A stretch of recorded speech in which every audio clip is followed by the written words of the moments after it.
Have you ever wondered where our alphabet came from? Or who connected the entire ancient world long before the Romans ever did?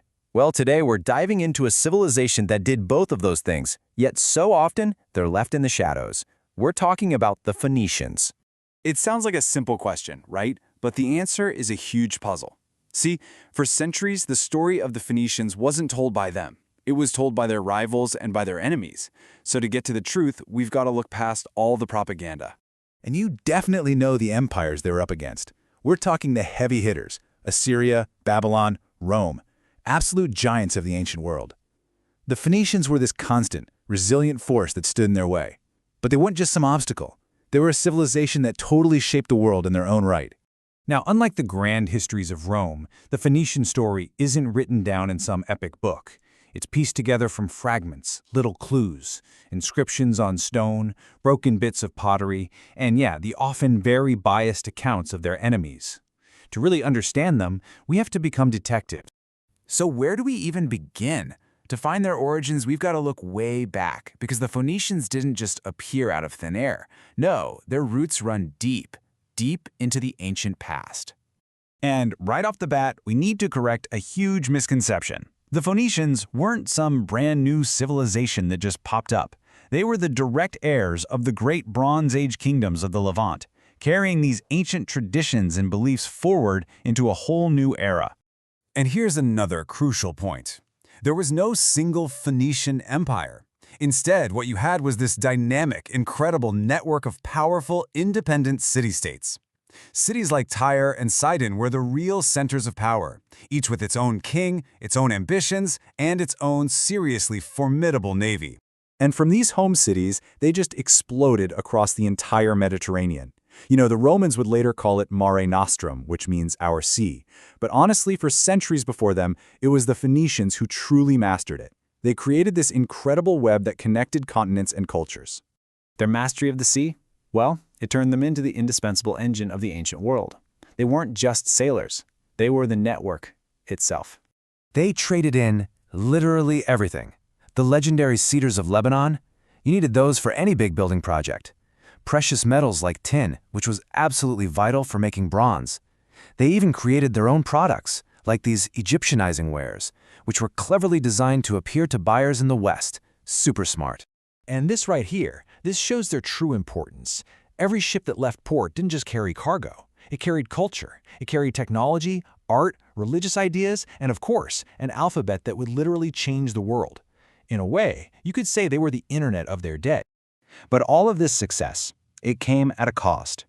Their strategic location and their immense wealth meant they had a giant target on their backs, making them a constant prize for the great land-based empires that surrounded them.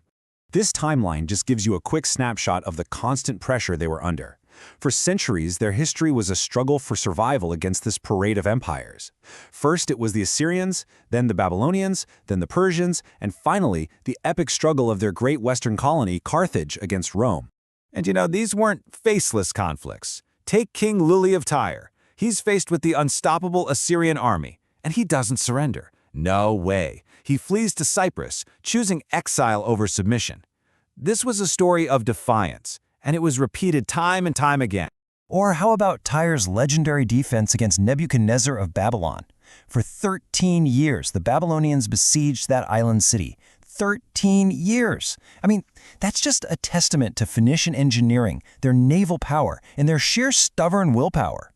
And all of this brings us to the most famous chapter of the Phoenician story, that epic conflict between their colony of Carthage and the rising power of Rome. And it was a struggle embodied by one single, remarkable family. The Barcids. Even their name was powerful. Barca means lightning in the Punic language, and boy, would they strike Rome with the force of a thunderbolt. This wasn't just war for them, it was a family obsession. So it all started with the patriarch, Hamilcar Barca. After Carthage lost the First Punic War, he was absolutely furious.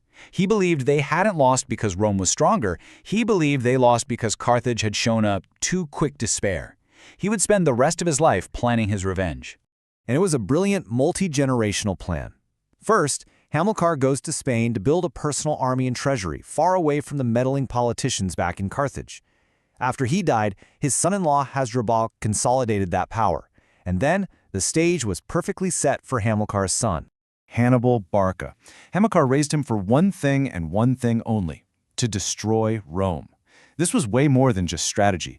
It was a legacy, a father's vow, passed down to a son who would become one of the greatest military commanders in all of history.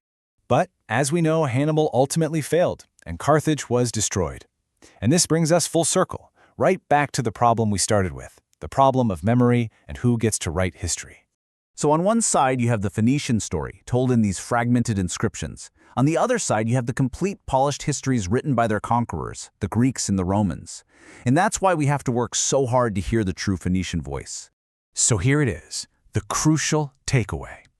We can't let their story be defined by their most famous defeat. The Phoenicians weren't just the villains in Rome's origin story. They were the vital network that connected cultures and laid the very foundations of the Mediterranean world that we know today.